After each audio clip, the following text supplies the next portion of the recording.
So the way that Zashi has worked thus far is that when you're scanning for transactions, particularly shielded transactions, you are downloading a compact view of all of the blocks in the chain at one point to another and checking them locally for whether you have transactions.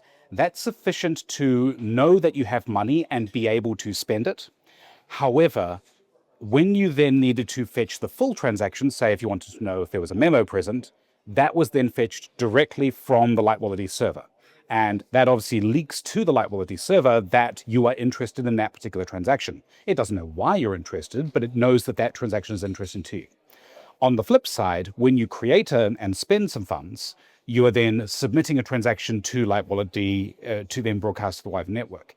And that one is very much more concretely, Lightwallet is learning that that's a transaction that you created. Now, again, in theory, you could be broadcasting a transaction on behalf of someone else, but for the way that everyone uses Lightwallet at the moment, if you're calling that API on Lightwallet, it's a transaction you created. So that is information that until now has been revealed to Lightwallet in that usage, and the way that you avoided that was by running your own Lightwallet service, which you can do, and there are various ways to do that if you have your own full node or if you have your own service pointing at full node someone else provides, but that adds a bunch of extra complexity to the stack, and most users aren't going to do that.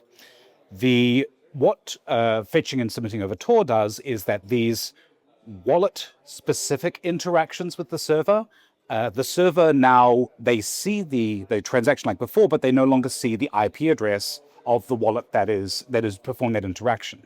And so you're breaking that direct link. And so now the Lightwallet server on its own can't see when a given transaction is submitted who it's coming from.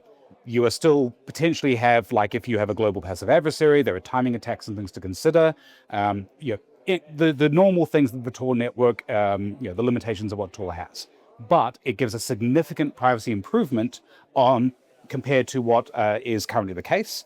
And the reason we are now able to deploy this is because of the work that the Tor project did to develop ARTI, which gives us a Tor client that can be embedded as a library in Zashi, which is what we didn't have in the past.